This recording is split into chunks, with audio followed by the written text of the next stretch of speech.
Mukerrem Miftah is an assistant professor of policy studies at the Ethiopian Civil Service University. He's also an analyst on the Horn of Africa and joins us now live from Addis Ababa. Good to have you. Mukerrem, we've just heard in the last hour that a United Nations email says Ethiopian authorities have detained more than 70 drivers working with the UN. And of course, this adds to reports of the other 16 UN staff members. Why are UN staff being targeted in Ethiopia? Well, I think that it emanates from the general, view as far as the federal government in Ethiopia is concerned, that they don't necessarily trust the West in general, the United Nations in particular, and the United States. They think, from the reports that I gathered from state media, many of the political elites think that the United States and the United Nations, members of the United Nations, were engaging in unwarranted pressure against the federal government in terms of allegations insofar as human rights is concerned, in terms of, for instance, the decision by the federal government in its decision to take the unilateral ceasefire, the way how that was approached, presented in world media landscape by the Mukerrem, sorry to interrupt, but these are staff members, these are drivers. They're not people making policy at the top or negotiating with the government.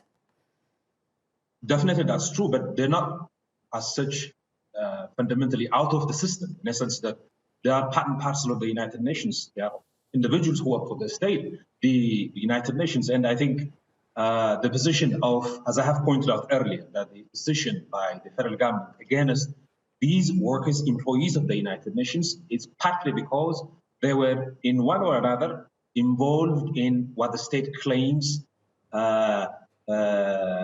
actions, decisions, maybe social tweets, supports in some ways to the Tigray Liberation Front. So, and again, now recently the state has already declared a state of emergency that gives it a mandate in some ways to interrogate individuals which the state considers are a threat to the state in some ways. Okay, and do you think they'll be released? We know 6 other UN staff members were released. So this is now 70 drivers and 16 other UN staff members detained in Addis Ababa.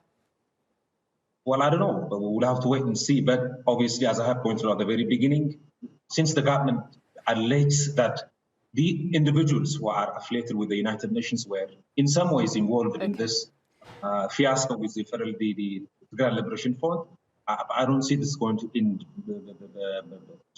sometime soon. But obviously, the members of the African Union, led by the Olusegun Obasanjo, and other international actors are obviously playing some role. Talk to us about that, because Obasanjo, the former president of Nigeria, and he was there in Addis Ababa. He said there was a window of opportunity for diplomacy. Has that window closed? Is it still open? I think it's promising, and I think you already have discussed with members of the political elites, both from the federal government side and the Tigray Liberation Front, and also additional other regional political elites were also involved in a discussion. And he believed that there is a window of opportunity, and many of the political elites, political leaders who are in one or another involved in the fiasco in Ethiopia, they think that there is an opportunity for discussion, negotiation, and a peaceful resolution. All right, we'll leave it there. Thank you so much, Mukerrem Miftah.